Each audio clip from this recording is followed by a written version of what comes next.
I am your father.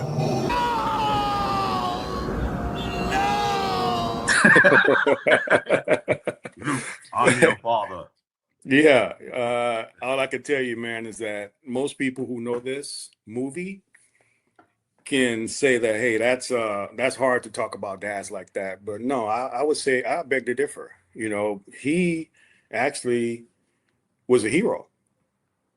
You know, if everybody know who Anakin Skywalker was, what he did, how he fell into the dark side, how he got manipulated by the Emperor, and then for him in that particular show right there, and I think that was Empire Strikes Back, he actually saved his son's life. Really? Yes, he did. How did I'm he do your that? father. Luke, Because he actually killed the Emperor.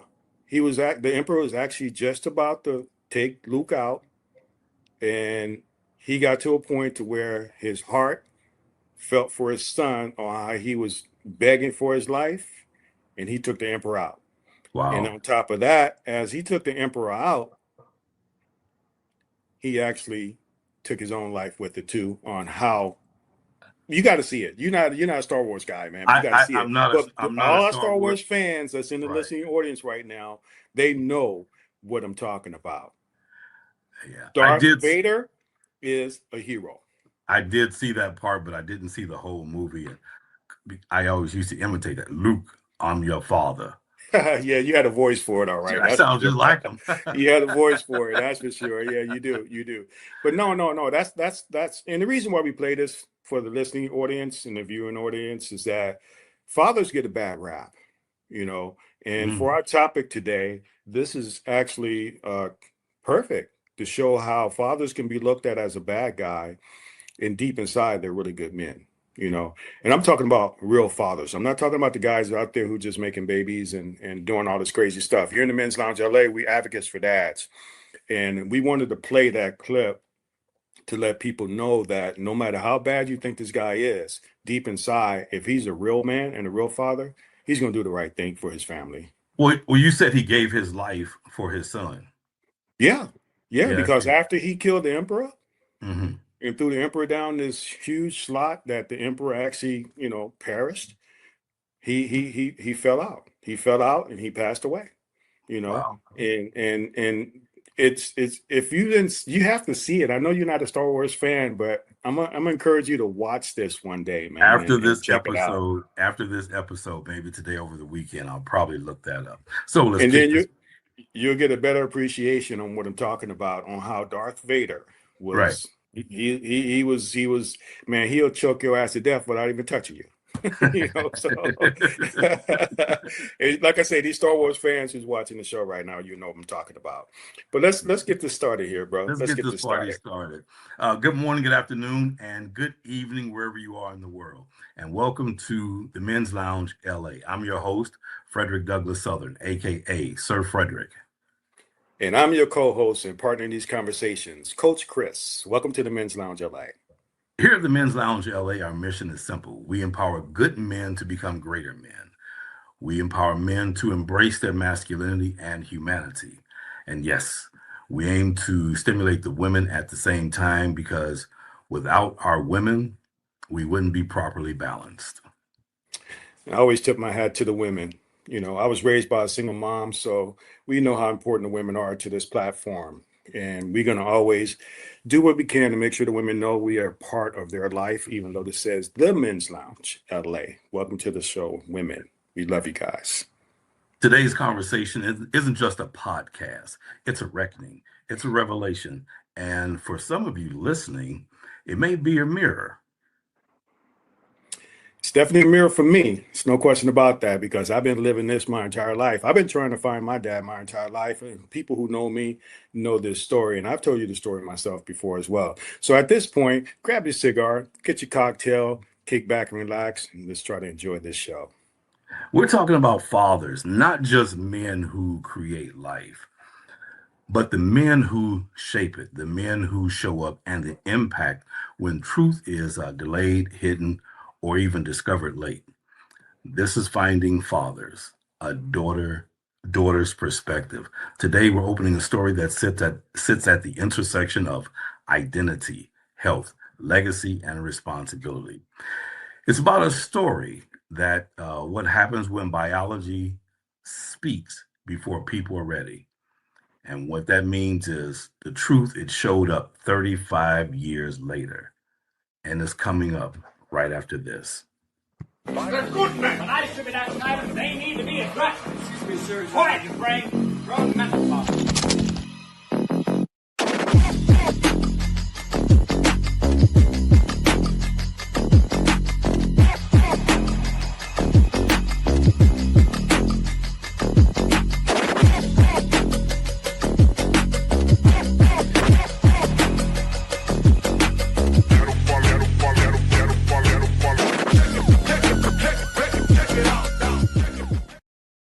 Yay, yay. I love Quiet, that. grown men are talking. I love that, That's man. right. That's right. I love that. Hey, shout out to our mentors and our help that we've been having through this whole journey and process that we're going through here at the Men's Lounge. That was done by comedian D. Patrick in Chicago, from Chicago, and our other homie and mentor out there, Ray, the Stormbreaker Gage. Yes. What's up with you today, my brother? How you doing? You know, this week has been a long week. I've had a couple of doctor's appointments, and I'm teaching a class online that is self-mastery, and waiting till Friday, the magical day, to get this podcast together on finding fathers. Yeah. Finding fathers. Yeah, a daughter's experience. So Perspective. perspective. Yeah. Experience, perspective, they kind of go together from what we know about this on bringing her in. I'm happy that she's joined us because this has been my lifelong story, man. I've told you many a times about my dad. As a matter of fact, you and I went to Mississippi early last year, to meet my Yes. brothers and sisters on my dad's side for the first time in my life. And I was 61 at the time. I'm 62 now. Six figures in age is what we say here in the Men's Lounge LA. Six figures in age.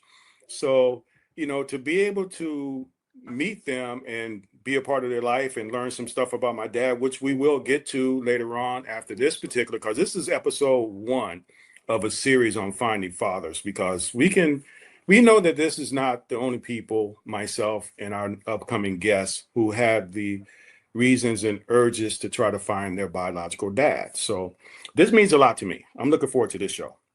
Today, you'll hear from Brianna, a 38-year-old woman whose understanding of family changed through and from a medical diagnosis, which led her to finding her biological father.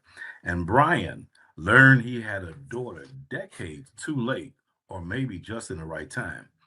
What happens when a revelation rewrites your identity as a man and a father? This is a story of recovery, discovery, reckoning, and the slow, intentional work of building something real from here forward. So this is Finding Fathers, a daughter's perspective. Let's just jump right in. Yeah, we want to bring Brianna to the stage, who discovered that she was raised by a father and then discovered that that was not her biological father. And I shared with her that this story is typical. You're not the first and you're not the last, but it's unique to her. And she has a message. And we want to share that message as we bring her to the stage. Brianna. Hello. How are you? Welcome to Good. Welcome to the Men's Lounge LA. We're happy to have you here. This is what the Men's Lounge LA looks like. Yeah, that one there, if you go back and watch our show on PFA, you'll see what that means, especially for you listening audience that haven't seen that PFA episode that we have on YouTube. That's a funny one. But we do welcome you to the show, Brianna. How are you feeling today? I'm feeling pretty good. How about yourself? Good. Real brief here before we bring up our next guest. Can you explain just a little bit briefly on what brought you here today to tell your story?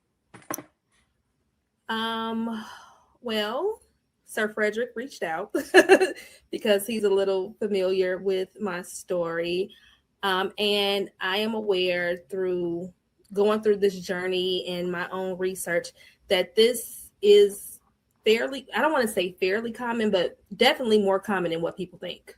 I'm sure. I'm sure your story is going to resonate and I'm sure it's going to help a lot of other people, male and female, from what you experienced going through this process. And like I was saying earlier, before you came on, about me as a young boy, wanted to know who my dad, was my entire life, and I was able to find him later on. Like I said, we're going to do another show on that, and I might even have you as a guest on that show when we do it, since I'm a guest on your show. So, I think you'd be happy and interesting to hear my story on this, because I know how important dads are. I'm a dad. I have 2 sons. As a matter of fact, I had breakfast with my oldest son this morning. It was great. So, dads are very important, and but you have a very unique story, and we'll get into that. So, Sir Frederick, did you want to bring up the other guests, or did you want to ask more of a question or two before we bring him up? Actually, let's she's the main guest. Let's just get into how she got here, discovering that her raised dad was not her biological dad, and let's focus on that for a minute before we bring the bio dad up and go from there. So, Brianna, how did this all happen? Well, this started, I'll say 1990.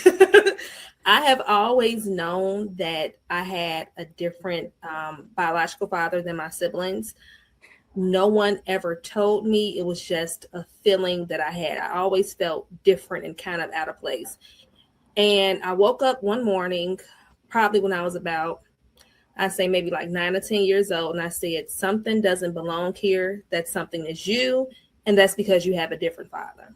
And nobody told me that. Although when things came out later on down the line, my dad who raised me did tell me that when I was about maybe 3 or 4, I would come up to him and tell him that he wasn't my father. I don't remember this, but this is what he told me. So at about 9 or 10, I carried that as my truth. I didn't tell anyone in my family. About 12 years old, I told 2 of my best friends, and they just kind of looked at me like I was crazy because we were 12. And it did, thinking back on it, it does sound crazy coming from a 6th grader, walking up to your friend saying I have a different father when their entire lives they've known my dad to be my dad. But just to carry the story a little bit further along, when I was pregnant with my first son, they do genetic testing with women to find out if your kids have Down syndrome. They check for sickle cells, all types of things. Right. So I got my blood test results back, and I have a blood trait called beta thalassemia. Beta thalassemia is similar to sickle cell, where at least one of your parents have to have it in order for you to carry the trait. And if both your parents have it, then you have the disorder. So when my doctor told me, I believe she was telling me it's kind of a precaution, like you need to make sure that the child's father doesn't have this trait as well. Got you. Then the child will have the full-blown disorder, beta thalassemia.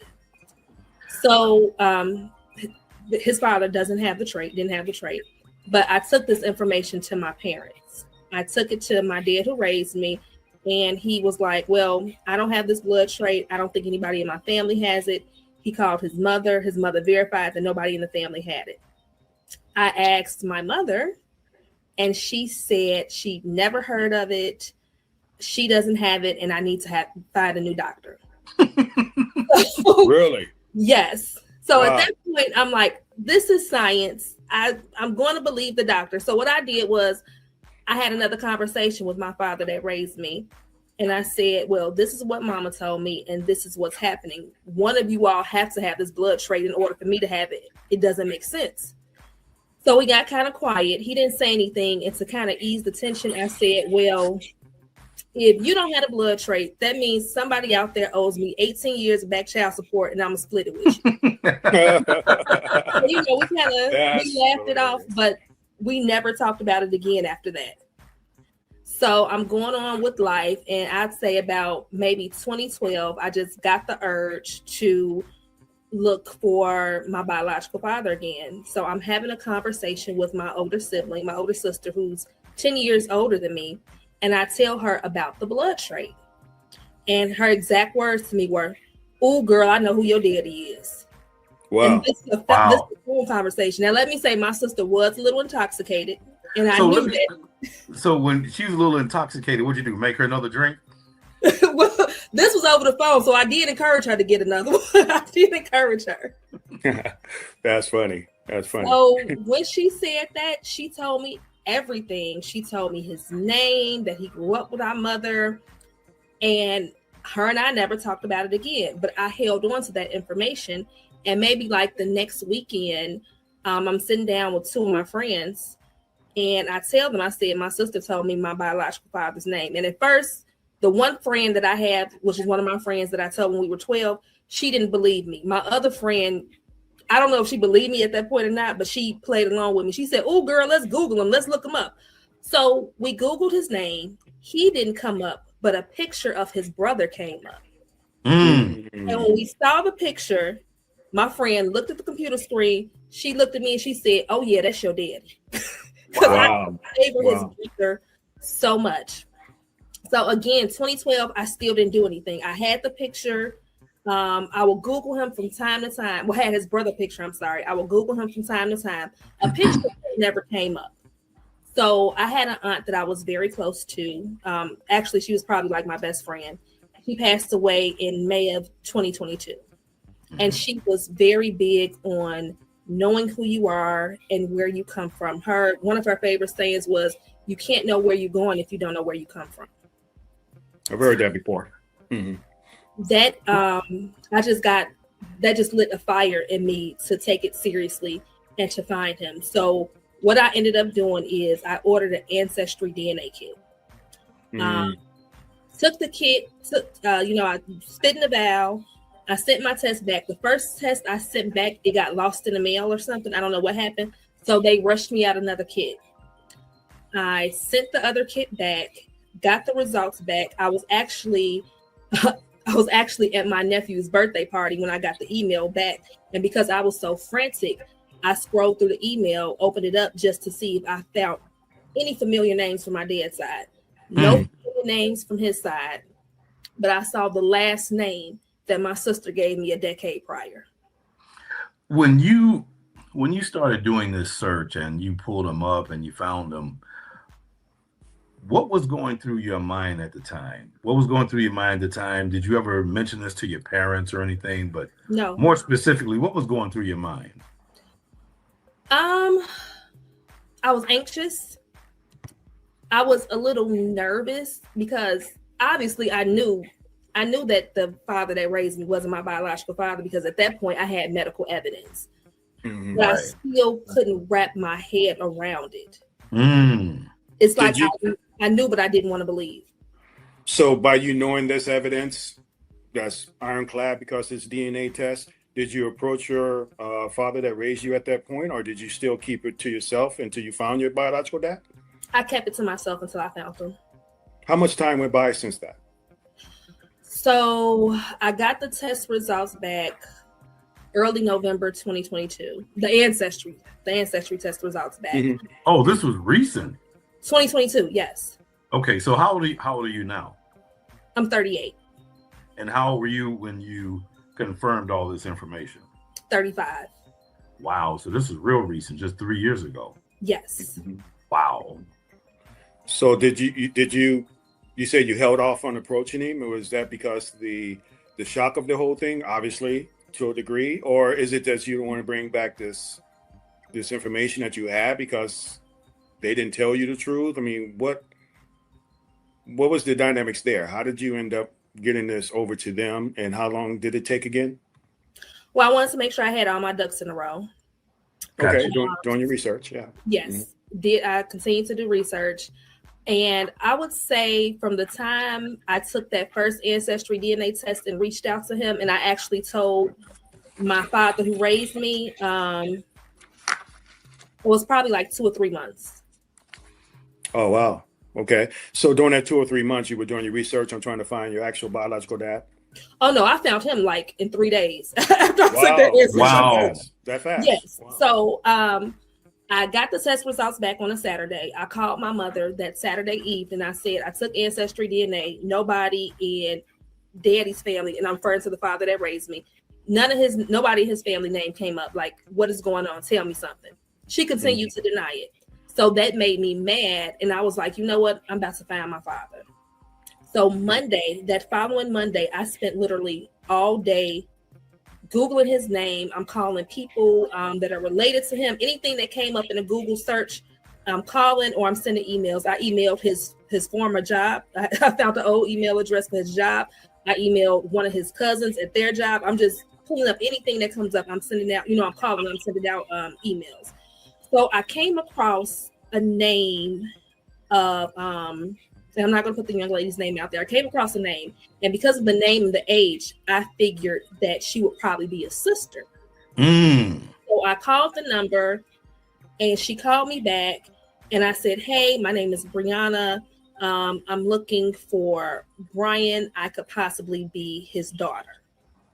Okay. No, she didn't feel comfortable giving me his telephone number, which is fine. So I gave her my information, and like 2 to 3 hours later, he called me back. And come to find out, this was actually my older brother's ex-wife. Your older brother, ex-wife. So when you learn that the man who raised you is not your biological father, what kind of thoughts went through your mind? I was angry. I was angry because I had asked, I've taken this situation to him and my mother before, and no one told me the truth. Also, it was confirming because I knew that I wasn't crazy my whole life. Right. I knew this gut feeling that I had that it was true. Did your understanding of your identity shift in that moment? Oh, that's a good question. Yeah. So did your understanding of your identity, did it shift in that moment because you figure that you're a part of this family, you've been raised in this particular family using their last name, and so now you've discovered that this is not your biological dad? What'd that do to your identity? What kind of identity shift did you have? Well, I think because I felt my whole life that I didn't belong, I probably always struggled with identity. So that was like an easier transition for you, basically? Right. It was an easier transition because it's like, okay, now I can find out who I really am. Okay. So that journey started at that point. Did it come up with an excitement level, or you just have some fear involved with this whole thing to where, should I pursue this because of these deception? For lack of a better word, during this entire time? No, I was ready to do it. I was ready after my mother, after I had that conversation with her where she continued to deny it. I was like, I'm tired of it. I need to find out who I am. So I was ready to do it at that point. Hold on, Frederick. Hold on. Okay. Hold on a second. Now, when you said continue to deny it, we're not trying to put your mom on blast, but this is actually big for our listening audience because some other people might have the same dynamic of denial. Why do you think she denied something like that when the evidence shows through the scientific evidence that you say you believe in, and obviously was true because of the DNA test? Why is she continuing to deny it like that when it's obviously true? I can't answer that. You know, people have their own personal reasons for doing things, and everybody has to go through their own journey. And I believe my mother is still going through her journey. Okay. That's fair. Because, I don't know if there was a communication. That's why I asked that question. If she was communication like, hey, you know what, this, that, and the other. But obviously she has her reasons to have this denial. But is that still denied today? Or is she, because you're talking about 3 years ago, she's still denying it after 3 years? Or is there some acceptance and you just move on with your life and then create this bond or relationship with your bio dad? I can't really say that she denies it, but her and I don't talk about it. Okay. How did this revelation impact your relationship with your parents? Well, I don't really have a relationship any longer with my mother. It's just been a combination of things. And the relationship with my father that raised me is a little bit strained. Him and I do still talk, but it's just a little bit strained right now. What was your relationship like before this truth came out? It was good. It was good. So is there any repairing this? Because obviously there's a lot of strain going on here with this revelation. Well, I feel like I have done my part to the best of my ability. And if anybody else cares to want to repair any fracture in the relationship, then then the ball is in their court. When your sister shared this information with you, you were what? How 10 years old or No, I was about. She's 10 years older than you. Right, but I was maybe about 24, 25. So when she shared this information with you, what thoughts ran through your mind about your mother? I didn't think about her at all, honestly. When my sister told me, I didn't think about my mother at all. I just thought about finding who I'm related to. Got you. So go ahead, Chris.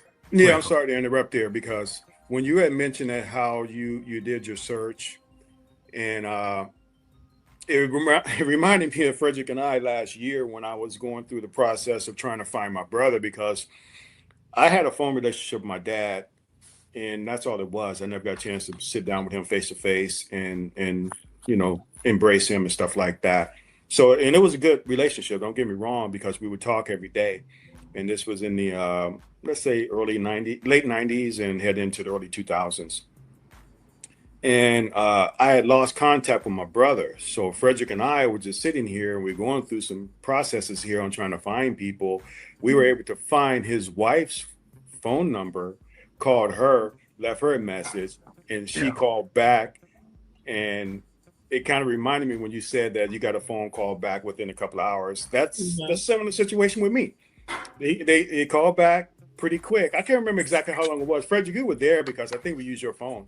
Yeah, we did. We did. How long was that? It was pretty quick, wasn't it? It was pretty quick. Yeah. When Hilda called back.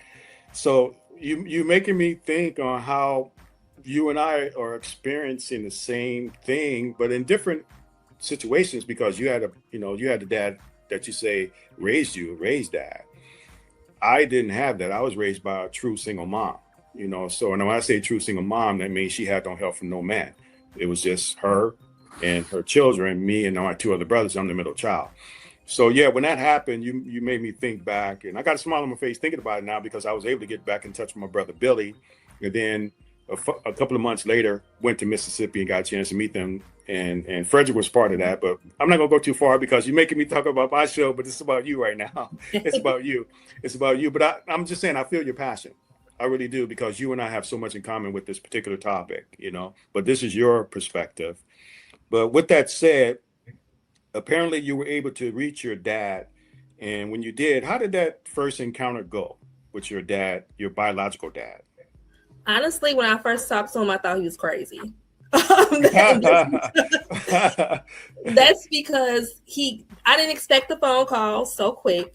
And the conversation was, I think in my mind, I thought it was going to be something like off of TV where he was like, "Oh no, I'm not your father. I don't even know who your mother is." But it was nothing like that.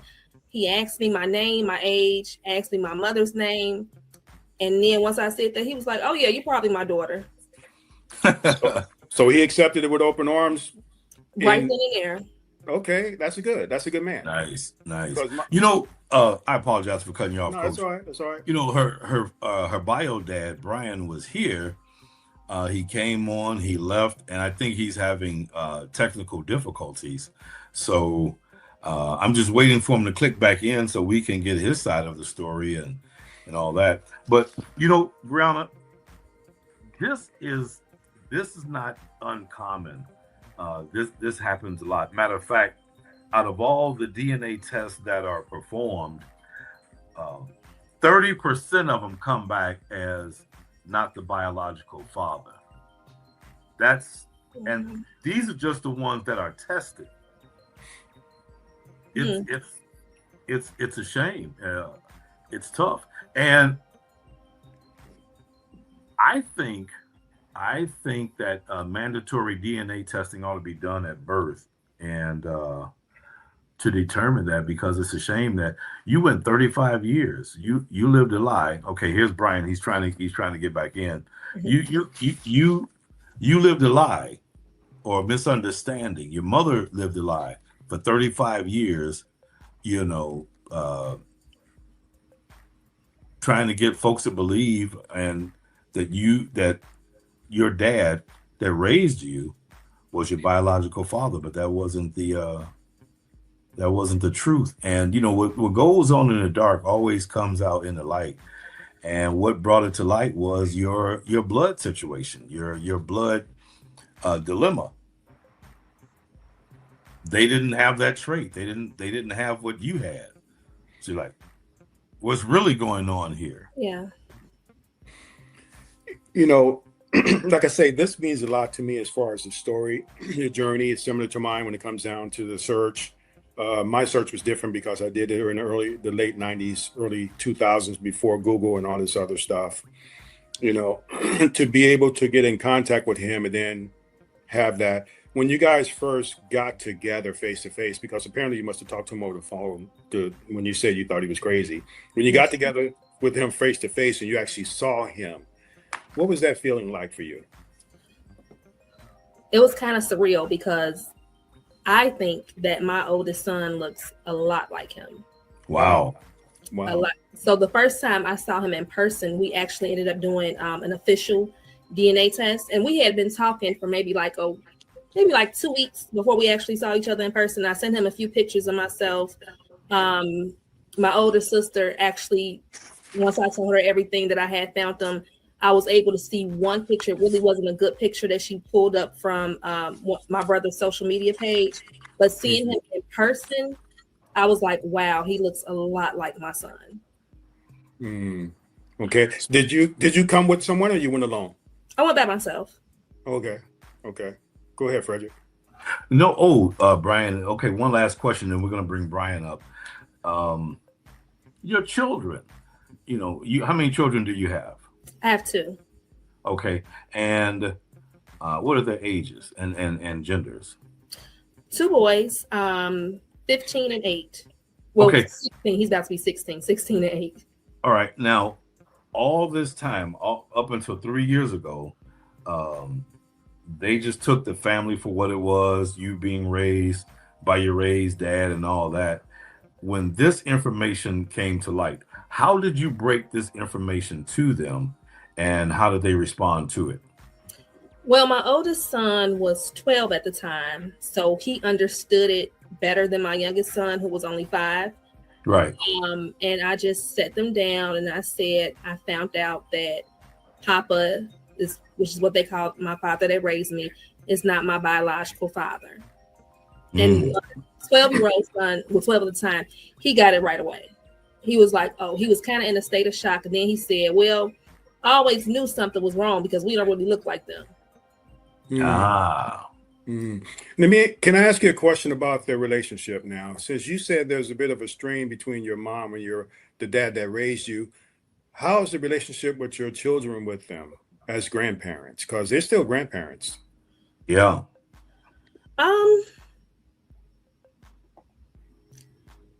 It's okay. It could be better. The situation, not to kind of get off track, when everything came to light, I don't think the adults in the situation handled it the best way it should have been handled. So as a result, it kind of trickled down, the negative impact kind of trickled down to the kids. But I do believe, regardless of where my relationship is at with my parents, that the relationship they have with their grandchildren is going to get back on the up and up, and it's going to be, remain strong. Yeah. Well, I hope it repairs because, family to me is everything, but it's got to be obviously healthy. If it's not healthy, then you got to do what's best for you when it comes down to how you need to raise your children and actually this new journey in your life. That's just my opinion. And my opinion means nothing other than my opinion, because I'm a family man, and I get it. I mean, like I say, I've traveled this journey, but my sons are accepting all of this, obviously, because the dynamics are different. And they knew I was raised by, their grandmother, a single mom, which they were close to her passing. She passed in 2022. When you talk about 2022 and how all this stuff transpired, I lost my mom in 2022. So and then now I have no mom and no dad at this point in my life, but I have lived a pretty long, prosperous life. But it's important for the children to know their grandparents, like I did, and like you did, I'm sure. So that's just my take on that particular part. That's why I was concerned about their well-being. Speaking of that, do you, consider having any kind of therapy for this? Because obviously it's a huge trauma for everyone. What are you doing for self-care when it comes to this particular part with you and your children? Well, I've been in therapy off and on for maybe about a decade now. Wow. Um, Good for you. and I am the type of parent that I do believe in. If your children express that they need someone to talk to, you get them someone to talk to. So my oldest son has done it. The younger son, not so much, but my sons and I, we have a really good relationship. They come talk to me about just about anything. And I think as long as I keep the doors of communication open, then I think they'll be fine. Yeah, good. Look like you have a strong will and presence in their life, and that's a good thing because they need that, especially during this, crazy time that you're dealing with from all things that went down, and I commend you. You have the support from the Men's Lounge LA, and there's no doubt about that because from what I'm hearing, it seemed like these, like you say, adults are the ones that's being a little bit selfish here from what I'm hearing, especially when it comes down to how things are they're breaking down just from this, the situation. I don't want to be critical, but I just don't like the way they're acting because it's not about them, it's about you.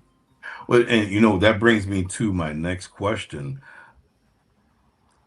When this all came to light, what was the atmosphere, the temperature of the atmosphere around you, and was there anyone supportive? Well, I have very supportive friends. Like I mentioned earlier, my friends have known this since we were kids. Now, it was a shock when everything came out to be true. They just thought it was the crazy little girl that didn't like her mother. But my friends have been very supportive, extremely supportive.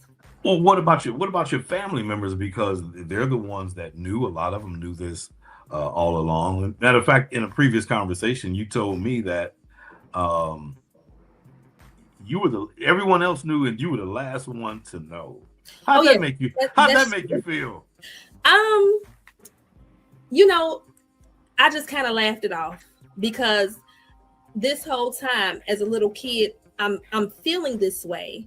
And it's like everybody around me can see that she's struggling with something, and you all had the answer to it and nobody told me. And when I say my entire family knew,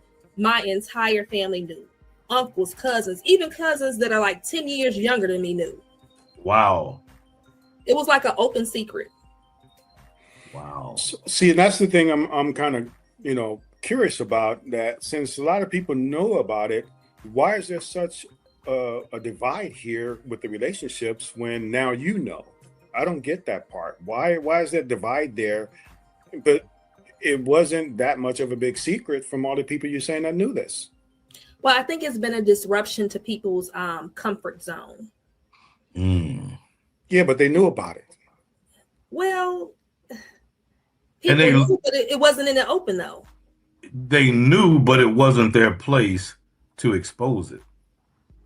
Right, that's fair to say. So, other family members did know, and I've had conversations with a few cousins. They said we saw that your parents were operating, and they accepted it. So it wasn't our place. We just had to accept it and operate in the same manner in which they were operating. Wow. In regards to my immediate family, I disrupted their status quo. I disrupted their comfort zone. And when you disrupt something that somebody's comfortable with, it makes you public enemy number one. And I've just accepted that. So hold on, I got to ask this question because this is actually bothering me. So if I'm hearing you correctly, they wanted you to know this now because of the blood test and how this came out, and you found out who your biological dad is, but not pursue it. Is that what I'm hearing you say? No, they didn't want me to know it. So because remember, after I found that I had that trait, my mother told me to find a new doctor. So the doctor's lying. The doctor's wrong. Yeah, according to her. So I think that they would have been happy if I've never said anything. And when I did, because I told my sisters and my mother before I told my father that raised me that I found my biological father. And they wanted me to keep it a secret. You know, I'm gonna talk to the listening audience here for a minute, and the reason why I want to do that is because the things that she's going through is just, to me, unreasonable. It makes no sense because everybody's not really thinking about her well-being when it comes to the whole thing, in my opinion, because of the blood deal. Don't let this stop you from trying to find your dad.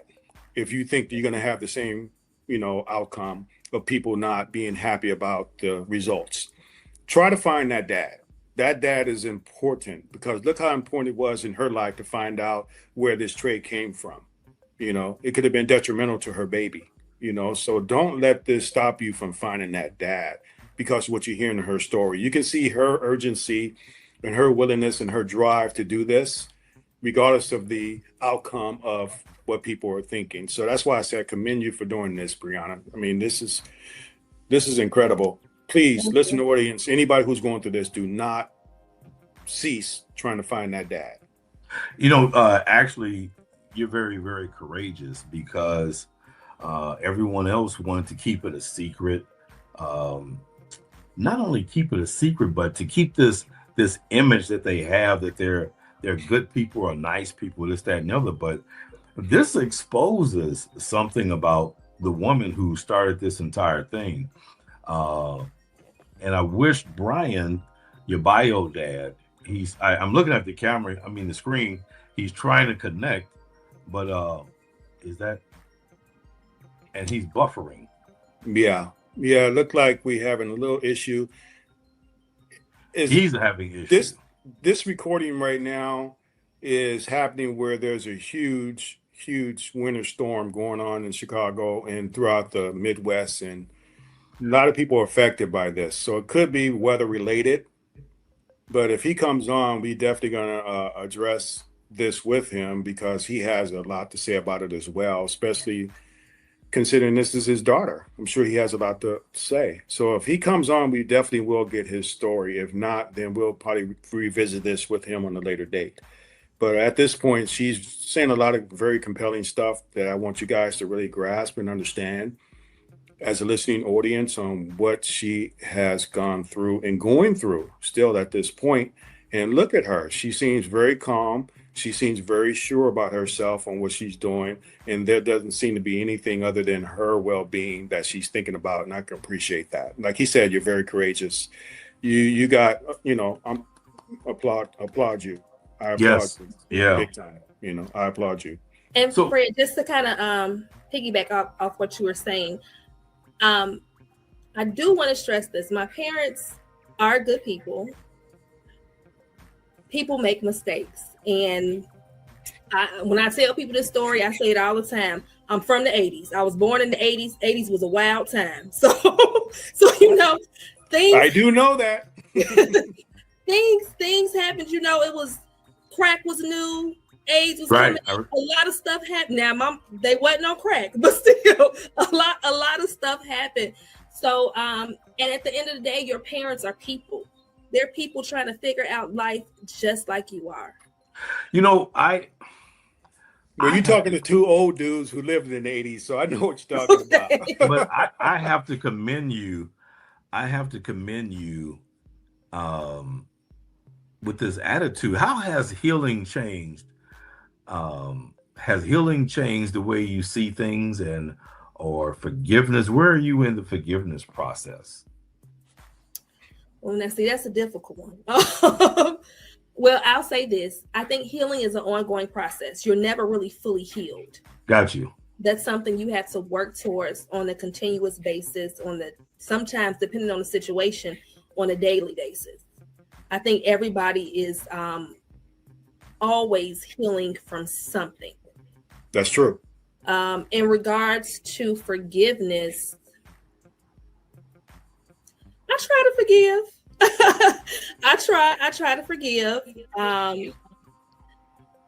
It's difficult when you don't have people meet you halfway. Ah, Well, it's a marathon. It's not a sprint. Okay, that's fair. That's fair. You know, so I would say from talking to you, during the meet and greet, meeting you before, and going through this particular part of the story now, ooh, there he is. you're on the right track. Thank you. It looked like we got Brian here.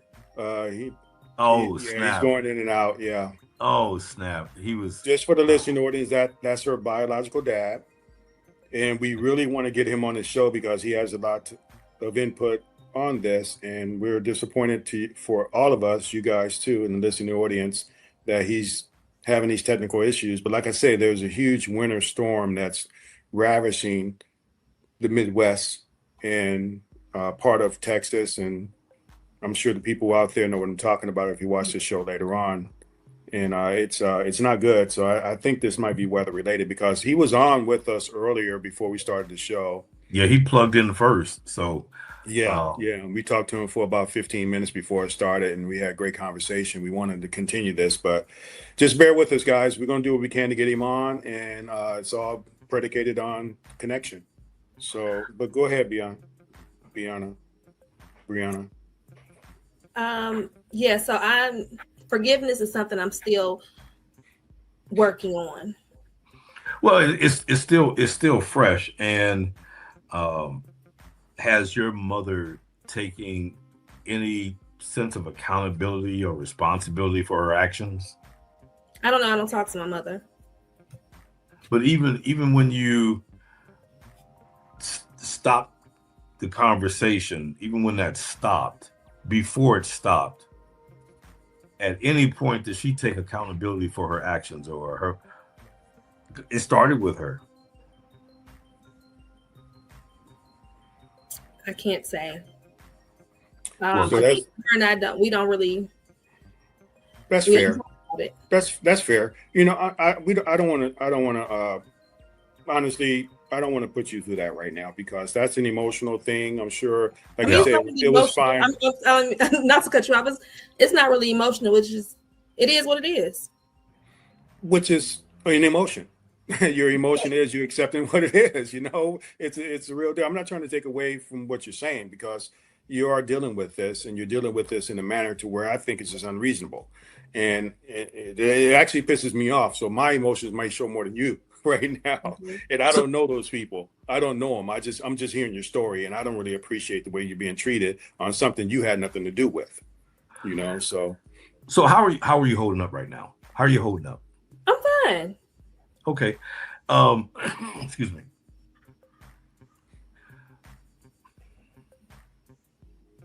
it's a tough story. It's a tough story. And you say that are you still in therapy? You've been in therapy for 10 years. Are you still in therapy? So I go on and off now.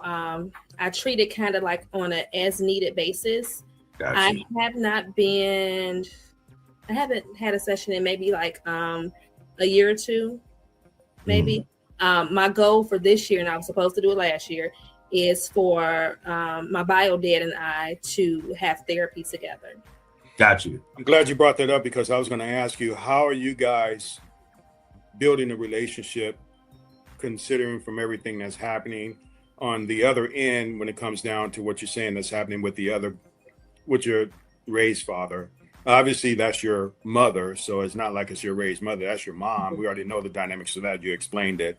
How are you guys building a relationship with your bio dad? I know that's probably a slow process because it's still new. How's that turning out right now? Since you mentioned that you guys are looking to go to therapy together, how's that going? Overall, it's good. We Okay. get along fairly well. I think I don't want to say we bump heads because we don't really bump heads, but I do think sometimes it's difficult because it's not like he met me as a child. He met me and I was a fully grown woman. Yes. Mm-hmm. That's why I ask, because you said you were 35 Yes. when all this came to the forefront, Mhm. and now you're 30, 38, 3 years Yes. ago. So obviously a 35-year-old woman raised by another man, you said in what certain ways.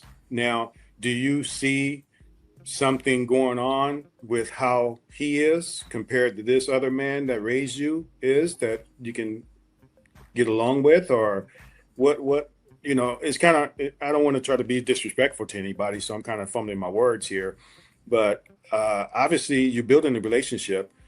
I see him here. Hopefully we can get his voice. I'm going to bring him up and see if he can hear us. If so, that's fine. We can at least get his voice involved with this. Brian, can you hear us?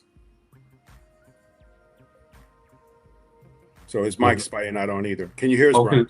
So while he's trying to plug in, I'm glad you mentioned that you were in therapy and you're working through this. From therapy, what's the biggest takeaway for you that you've gotten from therapy? Don't expect people to react to a situation the way you would react. That's an expectation. I like that. Yeah. Don't expect. Or no expectation. Yeah. Exactly. Right. No expectations would probably be a better way to to say that, to phrase that. And also you have to set boundaries. What kind of boundaries? Everybody's boundary is going to look different. So for me, some of my boundaries include loving people from a distance. Some of my boundaries include not sharing everything that's going on in my life with certain people. Got you. Okay, going back to your biological dad, you said that you guys are building this relationship, which is great. You say you getting along. What have you learned about him in this short period of time that you wish you knew about earlier? That's a great question. Oh, that is a great question because I've never thought about it.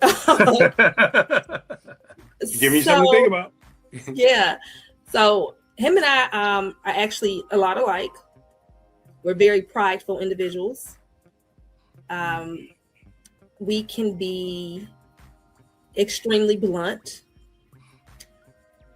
He reminds me a lot of my son, not just in the way he looks, but my son also acts like him, also has a lot of his mannerisms. I learned that he's also a very accomplished man. Education was also always big in my household, growing up, the household I grew up in, and he's very big on education also.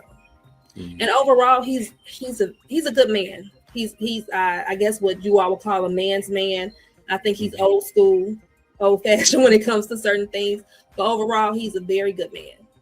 Yeah, we've talked to him. He's definitely a strong-willed guy. He's the kind of guy I hang out with a lot, So seriously, I've been around, obviously strong men in my life who, even though I was raised by a single mom who molded me to be who I am today, I can kick it with him all day and understand that what he's all about, and then be able to converse with him like no big deal. He doesn't intimidate me, but he seems like a very intimidating guy when he talks, which is a good thing because that shows that he's confident. He's very confident. Have these two parents met? Have your bio dad and raised met? Your bio dad and your raised dad, have they met? Have they talked or met or anything?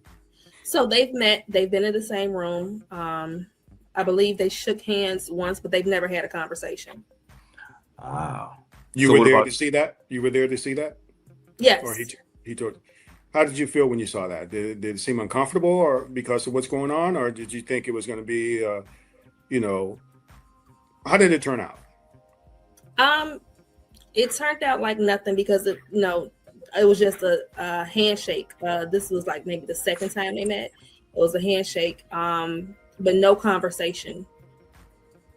And what setting was this for it to be in that room? Was it something set up by you so they can meet each other? I mean, yes, this was the first time that they actually saw each other was at my younger son's birthday party at a restaurant. No, they didn't speak at all. And then the second time was at my older son's 8th grade graduation party, where they spoke and shook hands, but that was it. So both events were events that I set up. I would have loved for them to sit down and talk, but for reasons beyond my control, that hasn't happened yet. Did they know each other back then? They knew of each other. but not know each other as far as, friends or, No. So, okay. Just in passing, basically. Right, in passing. But I understood that his children went to school with you. No. Well, my all my siblings ended up at the same school. So Right. all my older siblings. Right. Is this some kind of small town in Chicago? It seems like everybody know each other. No, it was that neighborhood. Yeah, Chicago's big, but it's small at the same time. Well, I knew Especially that, South but that's Side. why I was asking, because you saying everybody kind of, kind of coexisted. some Well, kind of way. my parents, my biological father and my mother grew up together. Okay, They went so to high school they together. knew each other, not in But they passing, knew but they each other. knew each other. They Okay, knew each other, yes. So Got you. probably how the kids ended up at the school. And then the grammar school they went to was in the late 80s, early 90s. It was kind of popular. Oh, okay. If there's a daughter listening right now who feels disconnected from her father, what would you want to say to her? What would you want her to know? What would you want to tell her? First, find out if that's your daddy. First, go ahead and take the ancestry DNA test. But in all seriousness, you got to build a connection. Let me say this. First, the onus is on the father to want to build that connection. Yeah, I agree. The I agree. onus is on the father to want to build that connection. I'm very fortunate that my situation turned out the way it did, because during my research, and I was on YouTube, on Google, it was a lot of men and women that were in my same situation where their biological father wanted nothing to do with them. Really? How did that strike you? Seeing that you were eager to find your bio dad and to see people on YouTube just the opposite. How did that hit you? It's sad.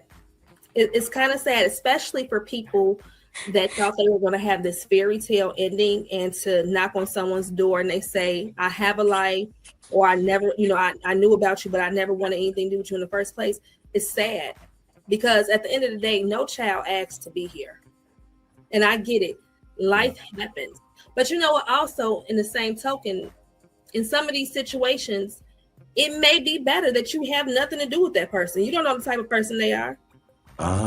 Somebody does not, they may be doing you a favor. If somebody does not want to be a part of your life, they may be doing you a favor. Didn't I agree think with of it that. that way.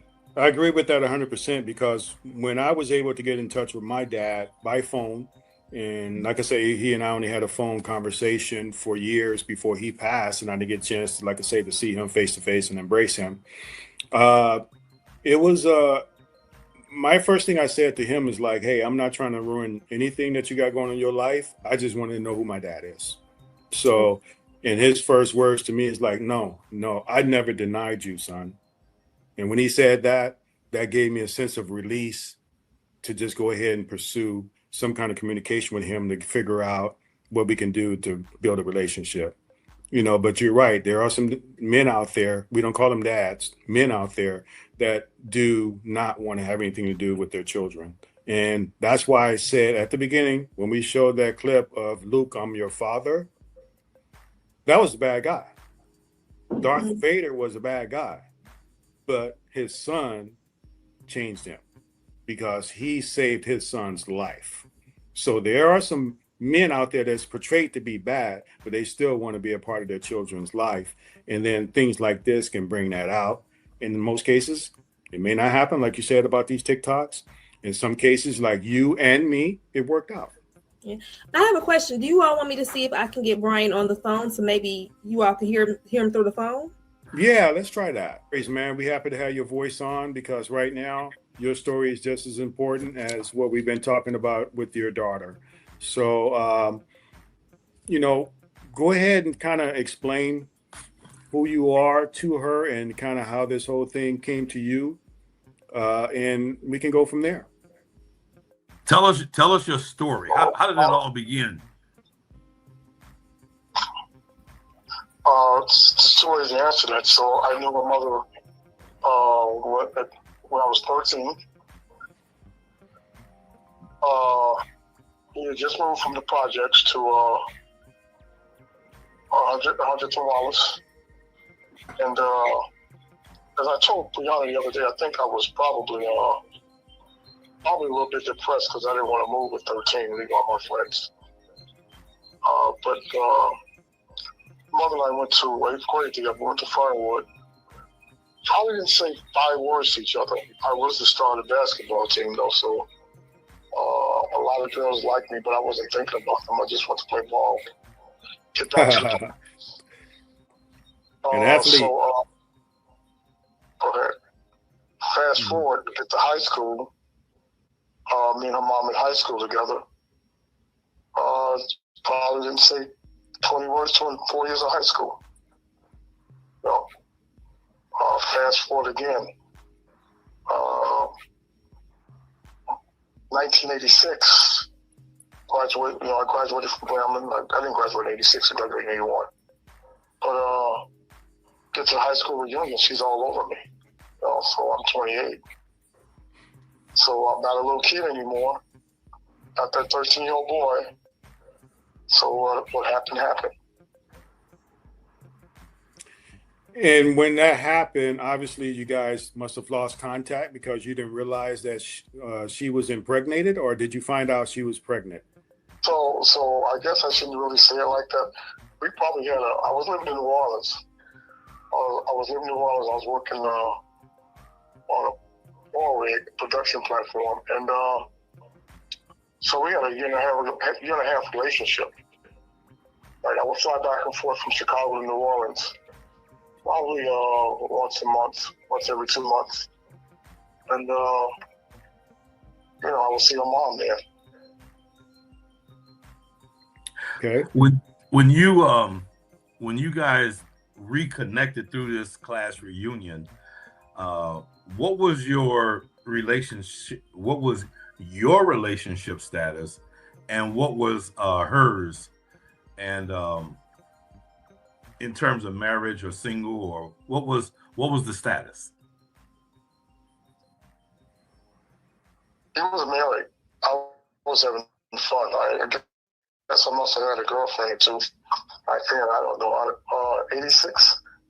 I probably got 86. I think I had a girlfriend. So she was married. You say she was married and you had a girlfriend. Yeah, but I wasn't serious about nobody. I'm 28 years old. I'm living in New Orleans. I'm flying back and forth from Chicago to New Orleans. I'm just out there having fun. Mm. If I had a girlfriend and she's listening, I'm sorry. After 35 years, I don't think she would care. And if she does, probably not. Yeah, at least you man enough to apologize. So when you first met your Brianna, your daughter, how was that encounter for you? So I think the first thing we did was we went and took a DNA test, right, Brianna? Yes. So maybe like a week or two after we talked, we took the DNA test, the official DNA test. And then I took her to lunch, and I was hoping I wasn't her father. Because, you think about all the time you missed, the years, you can never get that back. You think about for me, and I told her, it's the people who have passed on, my mom, all my sisters, that would have been very influential in her life, that we don't get that back, So, I get that. So I was hoping I wasn't a father. So when you mentioned that it wasn't true, was there any fear underneath that hope? Never fear. No, never fear. You gotta do what you gotta do. Right. So when it was confirmed, what was your emotional state? I was worried about my other daughter. And I wasn't worried about my son. Because my other daughter got one daughter, and she's very spoiled. And I knew she wasn't going to like it. So how is she taking it now? Ask Brianna. How is she taking it, Brianna? My sister loved me. She Is that the way it started, or is that just how it, how it became? She was never like, she wasn't mean. She was never mean towards me. I think she was confusion. She was a little bit confused. She was definitely a little bit confused at first, but she was never mean. It just took her a while to warm up. Okay. Well, But the other, she had to do the right thing because that's how we raised her. That's how my mom raised me. And knowing it's not Brianna's fault. But she, as a matter of fact, I try and keep them apart now. They're so close. When you so Brian, let me ask you something about your father. What's the status of your father? What kind of relationship? They're very close. What kind of relationship did you have with your father?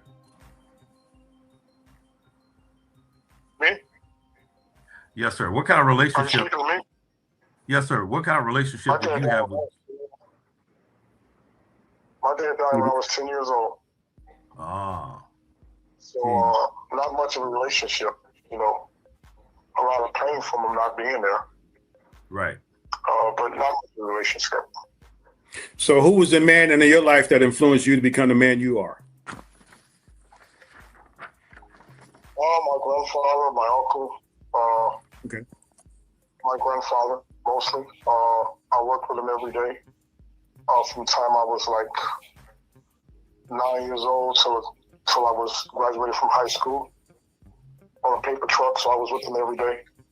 Gotcha. So was that your dad's father that you're talking about as far as your grandfather or your my mother, your mother's mother? father. Okay. All right. Hey, Brian, when this pregnancy, A lot of women helped me become who I am also. Okay. I can relate to that. okay. The next question I had, when this pregnancy occurred, what happened next? So, going back 35 years or so.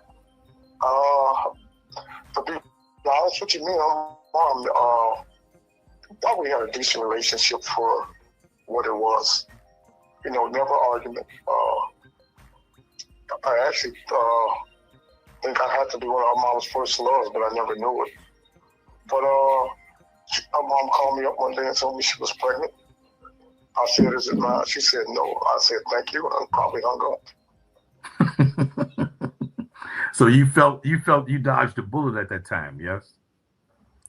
Yeah, you know what's funny? I don't really believe in kids out of wedlock, but I have them. But I think it's one of the best. It's horrible for the community. I believe in family structure. Right. That being the case, have you spoken with her mother or father who raised Brianna since this surfaced? Have you spoken to her parents since this came to light? I spoke to her mom recently, but before then, I think there was a party for one of her sons. They did not speak to me, and I thought it was very disrespectful. I don't even know if they speak to my kids, right? My kids are grown, right? And my son's a pretty big dude, but I don't think they want to see anybody disrespecting their dad. But again, my kids are raised pretty cool, so they're not going to say anything. Dad, you okay? I'm fine. But I thought it was very disrespectful. And I told Brianna I didn't think her parents respected me at all. And I'm not going to be disrespected too much. As well, you shouldn't be, because this is, like I say, about her. Has nothing to do with you and those other two parents that were involved in this. But I do have a question. Brianna did say something about how she did some research, and then she noticed on TikTok there was a lot of men that denied and didn't want to be a part of these children's lives. You took the step that I would have taken as being a real man. What would you have to say to some of these other guys out here right now that may have that same thought of not being involved when they should be? What would you say to those guys that have that same thought? First of all, my mom never knew her dad, and I can always tell the pain my mom had.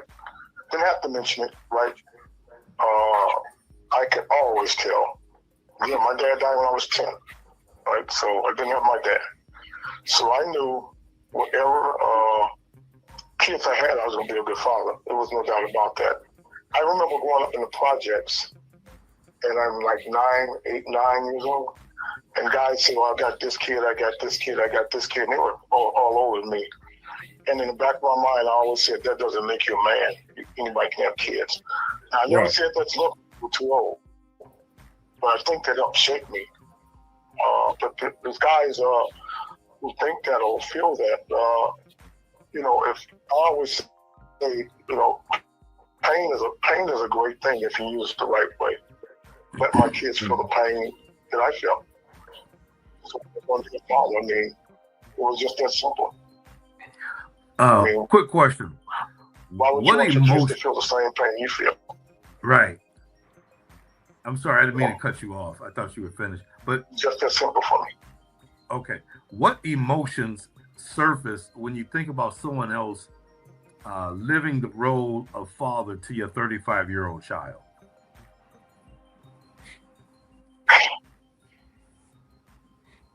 That's a great question. I haven't really thought about that question, I guess, but I always tell her, and maybe it's totally not fair to her, and everybody I tell this to, they get mad at me, and I throw it. Everybody's probably right with me. This is my feelings, right? I can't be a father because I didn't raise her, right? Not fair to her, right? And everybody tells me I'm wrong, right? I feel that I didn't raise her. She doesn't have my upbringing.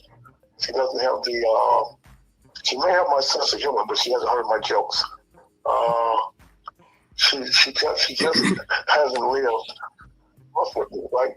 I didn't mold her, I didn't shape her, right? And maybe I'm going to speak out of turn, but I got to say it this way. I hope I'm not embarrassing her. My daughters have kids and they're married, right? Her sisters have kids that are married. And the problem I have with her family is, as a father, you always know where your daughters are. Men are predators by nature. We are. And you protect your daughters. So going forward, what does the future look like for you and Brianna? I mean, you didn't get a chance to raise her, and you express your thoughts on that. What does it look like from this point forward? We talk almost every day, every other day, every day.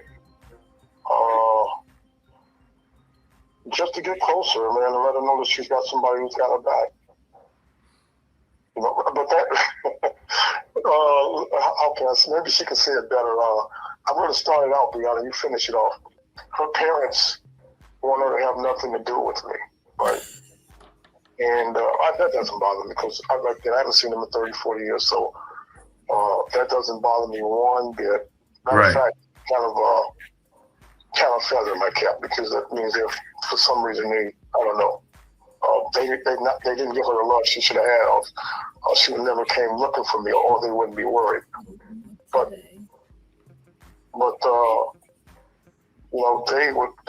I told her I was going to help her one time, and they told her if I helped her, they would get upset about it. Is that right, Brianna?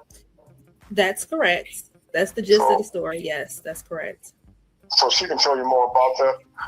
I don't want to talk too much about her parents, especially her dad, because it may not come out positive. I get that. It won't come out positive. Right. That being the case, what would you say to men who know or suspect they may have a child out there?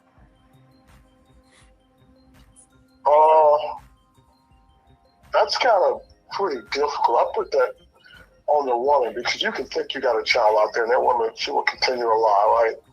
And say whatever to protect whatever she's trying to protect. So I have very little respect. I have no respect for women who lie to kids because, that you can either be sick or men take care of kids that aren't theirs. And I tell you the story that happened to me. I'm probably 27, 28. I'm in New Orleans. And one of my best friends came up to me and he said, Brian, I just found out my child wasn't mine after 18 years. Now, Wow. this guy, one of my best friends, and helped me. And all I could do was cry on my shoulder. And there wasn't a damn thing I could do about it. Right? And I felt so because I couldn't help her. Right? So these women, women play so many games, and that's another story. But there's no way a man can really know, you know. But if he thinks it's his, he should look into it and wait for the lie that's going to be told. Wait for the lie that's going to be told. Wow. Wow. There's a reason why she don't want him to know, right? Exactly. Yeah. Knowing what you know now, what does fatherhood mean to you now? Knowing what you know, what does fatherhood mean to you now? It hasn't changed. It hasn't changed. You know, I mean, I'm a good dad. I got good kids. I mean, my son could be better, but my kids love me and I love them. He's a boy. I have two of them. I get it. That's true. That's true. That's true. But nothing's changed. I mean, so right now, I don't really focus on my kids as much. I focus on my grandkids. Got you. So you're still parenting. You're still parenting, still being a father. Yeah, that's a good thing. A grandfather is a father. I got a 20-year-old and I got a 19-year-old, and I'm going to tell them if they get somebody pregnant, they may have to marry them, right? So I'm going to tell them, because break the cycle. Use contraceptive, do whatever you got, but don't come to me, right? And be better than I was. I mean, be better. And I think my grandkids are better, but be much better than I was. Be more cautious. Like, learn from my mistakes. Okay, your daughter Brianna here. Kid, man, you get a chance to. Your daughter Brianna here has two sons. How you building a relationship with them if you started that already?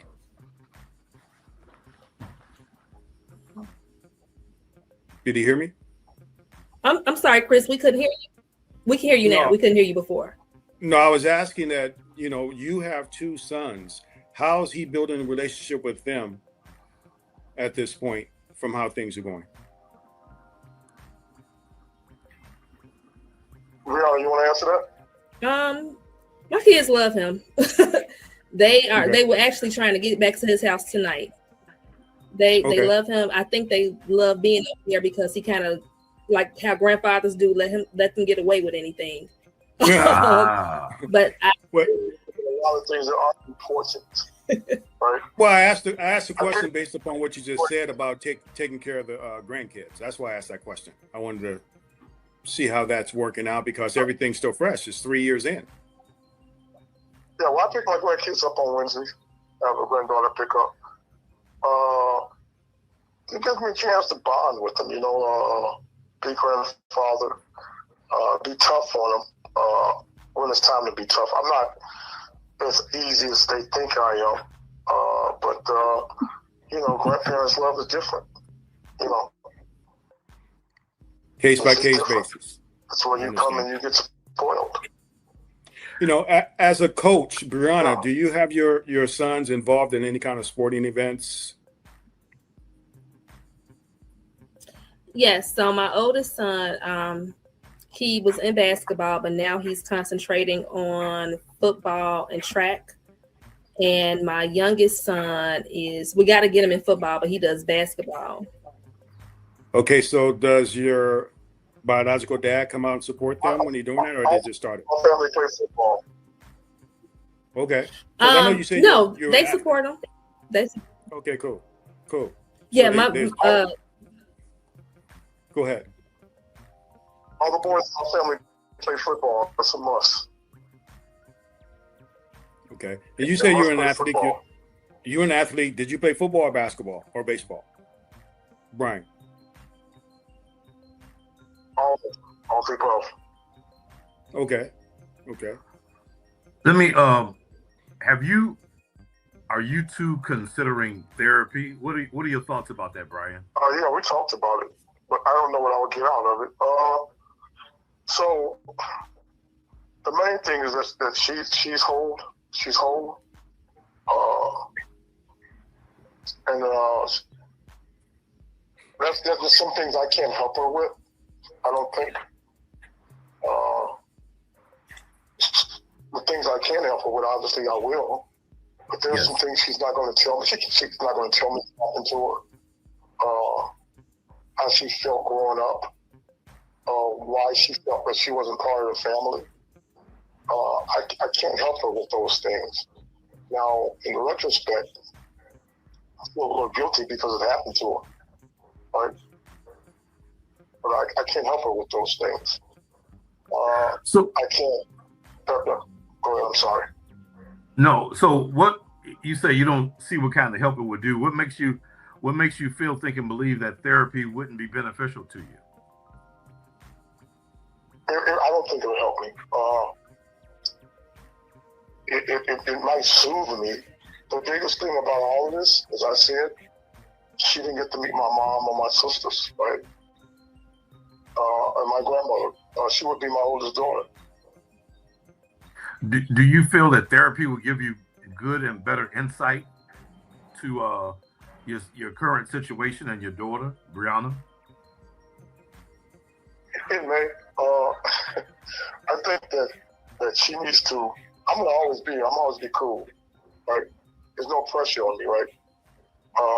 The pressure is, as she's listening, the pressure is on her from her other family, right? There's no pressure. I put no pressure on her. I disagree with some things she may say because we have a lot of political discussions. But she knows that, that I put no pressure on her. I want her to be happy with her mom, her dad, and her sisters, regardless of how they feel about me. Right. That's her family. Yeah. Well, Hold on, Frederick. Let me ask this question because he said something I want to address that I dealt with when I went to Mississippi. My brother took me to the gravesite of my father's side of the family, and he kind of gave me the whole spiel of who these people were that I never knew. Did you ever share anything with Brianna about your grandmother and these people that you say she never was around? Did you ever share any of those stories with her on who they were? Well, it's funny you should ask that. Brianna, you can correct me because I don't have any idea. When Deborah died, were you around? No, I think I met you maybe a month or two after Deborah passed.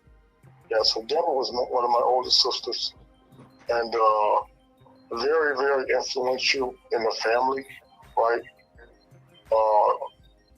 Impossible shoes to fill. You met me when Jackie died. Then my other sister died, right? Was it Jackie or Dina? So Jackie died. Jackie passed away, I think that January, and then Dina passed away in June.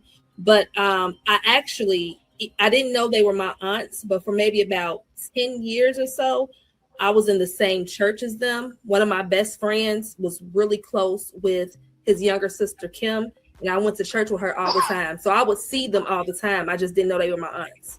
Mm. My sister was a minister. They were always in the church. And that's one of the things that upset me about it.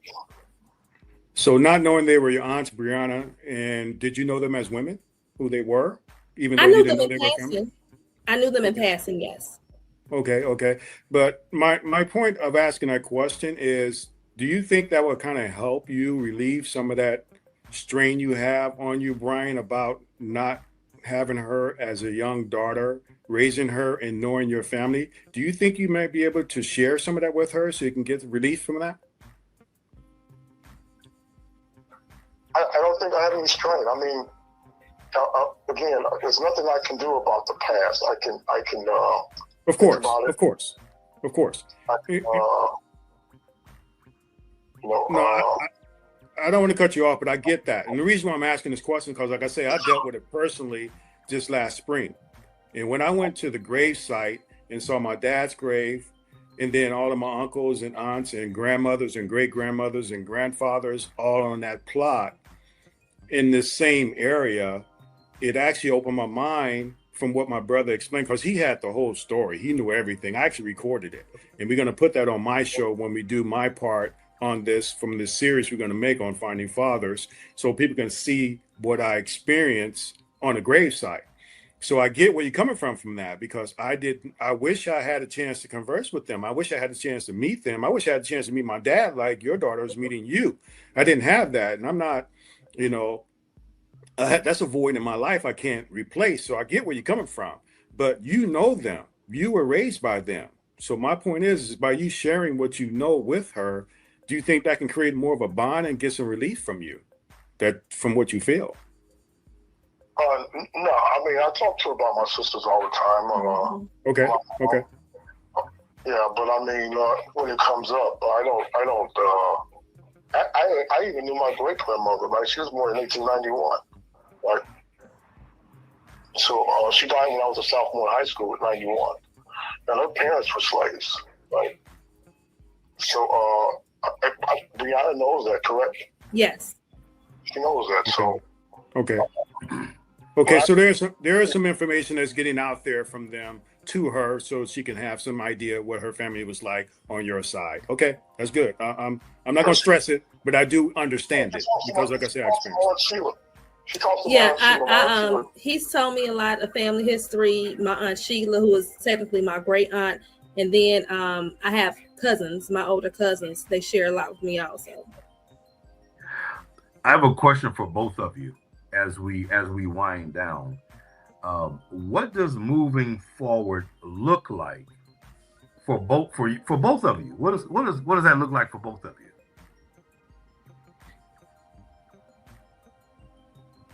You can start, Brianna. Well, for me, I think we're at a pretty good pace now. I do, like you said, we talk every day, every other day, and just continuing to build and strengthen the relationship. We can't make up for lost time. It sucks, but we can't do it. The only thing we can do is move forward. And even though he does not like when I say this, I say all the time, I don't matter anymore. I'm grown. My kids, that's who matters to me the most now. That's who I want to really build the relationship that I didn't have. That's what matters to me the most now. With him? Yes, with him, yes. Okay. And your take on that, Brian? With the future, I mean, just be here if they need me. I mean, keep doing what I'm doing. I mean, be available. The one thing is that the kids say they're funny. They say I work too much. I work all the time, but that's only so they can get here more and take more advantage of me. But no, it's to me. I'm just going to keep doing the same thing. Not that I'm perfect, but I'm sort of set in my ways. What you say, Brianna? Yeah, you are set in your ways. Yeah, always. I don't like any disruptions, but I'm just going to keep moving forward and be here when I'm needed. Okay, let me ask you one thing I asked her earlier before we had this technical issues. I asked her, what does she know about you now that she wish she knew earlier? What do you know about her now that you wish you were a part of, or that you know that you're okay with? I'm okay with everything she is. Good. But I'm not okay. How can I say this? I don't hold the answers to her being whole. The mother does. Right? So from that standpoint, I can't really give her what she needs other than love and stuff like that. But she needs to be told the truth. Right? I understand. Sit down and, hey, everybody makes mistakes, but don't come. On a mistake like this, you can't compound on it. Quit insulting her intelligence. Tell her the truth and then move on. And ask for her forgiveness. Right? I can't give her that. Right? And her dad has to give her something too, right? Because any child that's 4 or 5 or 9 or 10 and say, I'm not yours, what are you doing to that child? What's that child experiencing? I have a stepchild, right? And you would never know, make no difference in my kids. If I do, my daughter will see me. Kids are always watching you. You never know. My mother always told me this, right? You can always close your eyes, but you can never close your ears. Watch what you say. So Makes I was very sense. careful about when I was married. I used to whisper. When I was mad at my wife, I whispered. The kids never heard me argue. Never, ever heard me raise my voice in my house. But her mother owes her, and her dad owes her. Those are things I can't give her. That that if I could make them give it to her, I would. And if I'm angry, it's that. If I'm angry about it, it's that. Right? Make her whole. Give her what she needs. Right? Be happy for her that she's found her dad. That's it. You're a good man. I'm gonna give you nothing but props like I gave her. I applaud you as well, like I applauded her. You're a good man. You're a good man. I'm glad I got a chance to meet you, and I hope this won't be the last time that we get a chance to talk. Because, like I said, the Men's Lounge LA, we here for men like you to show you got support. I know you're strong-willed. I am too. I respect that. But we still here for any time that you want to talk and you want to go over some things that you're dealing with this journey that just came into your life.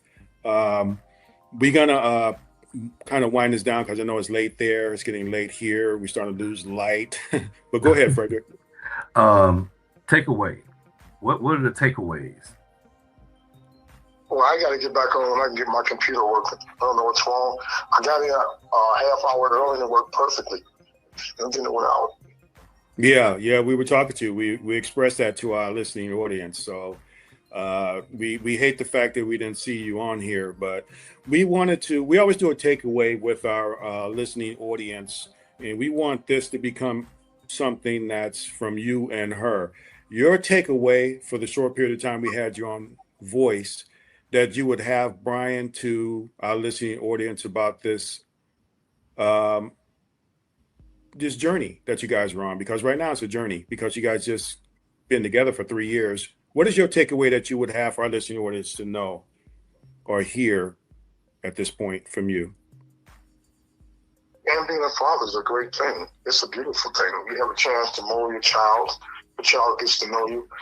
And it can only add to a child's life, right? It can only add to the child's life.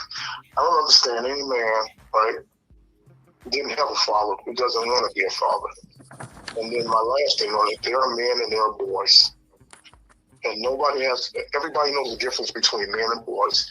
Doesn't matter how tall you are, how much money you make, how big you are, be a man. Take care of your responsibility. Every animal finds shelters for young ones. Every animal, except for men. Be a man. Well said. Well said. I agree. Brianna. What about you, Brianna? What would you like the listening audience to take away with? My biggest takeaway, especially from this experience, this journey, would be to put yourself and your needs first. One thing that I regret in this journey is considering other people's problems and other people's feelings, and it ended up being a detriment to myself and also to my children in the end. No child asked to be here. So if you're an adult like myself and you are finally finding where you come from, who your parents are, whether they be your mother or your father, you take the time and consider your feelings first, and you move off what's best for you and no one else. Well said.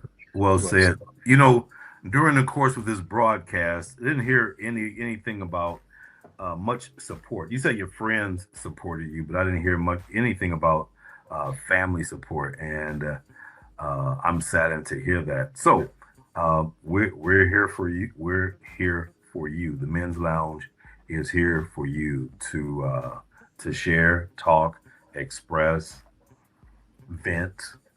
You know, you have my number, and I invite you to use it as you choose. Yeah, we have a group now. You guys are part of the Men's Lounge LA family, and I would urge you guys to use it as needed because we're here to support families. We're here to empower men, and we appreciate you guys really being on the show. Thank you, Brian, for being part of the show. Sorry we had these technical difficulties. Yes. I have a question. Can I come home with my daughters one day and let them talk about me as a father? Absolutely. I think that's a great idea. Just make sure it's not. Make sure it's not too much. I won't be in the room with them. Let's make sure it's not cold weather to where we don't get a signal. I know you can't control that. Well, let's do it this summer. One's in Cincinnati and two in Chicago. I would love that. I would love that because we're here to empower men, and we want to make sure men are supported and noted that there are good men out there because men don't get the just due that they deserve, and there's a lot of men out there don't want it, but they definitely need to have their flowers while they're above ground, and you deserve it, man. You're a good man. Yeah, I don't take that. I don't like to. I like to stay under the radar, right, Brianna? Of course. Yeah, you do. Of course. Sometimes it depends. It depends. Depends on the situation. You proved my point. You proved my point. You've proved my point. Exactly what you just said is exactly why I said what I said. Most men don't want it. I don't. And I get it. But that's why we have this platform for men just like you and myself who don't want that pat on the back, but still deserve that pat on the back because we all want recognition and deserve recognition when it's due. So, like I say, I applaud you and I applaud your daughter for you guys' courage. And we love your story. It means a lot to me because I experienced it through my entire life in a different manner, but still I had that urge like she had to find her father. And we really appreciate you guys being on the show. Thank you again, Brianna. Thank you again, Brian, for being on our show. Did you have anything else you want to add to this? Appreciate it. No, that's it for me. You can take us home. We want to thank you for being here. Thank you for being a part of the guests on our show. And for our listening audience, please, please, please, we want to hear from you in the comment section. So that being said, Coach Chris, take us home. As we end all our shows, as I always say, as we empower men, everyone benefits, including the woman who's looking for a man like that. And here at the Men's Lounge LA, we empower men, we're strengthening families, and we're transforming lives. And we'll see you next time in the lounge.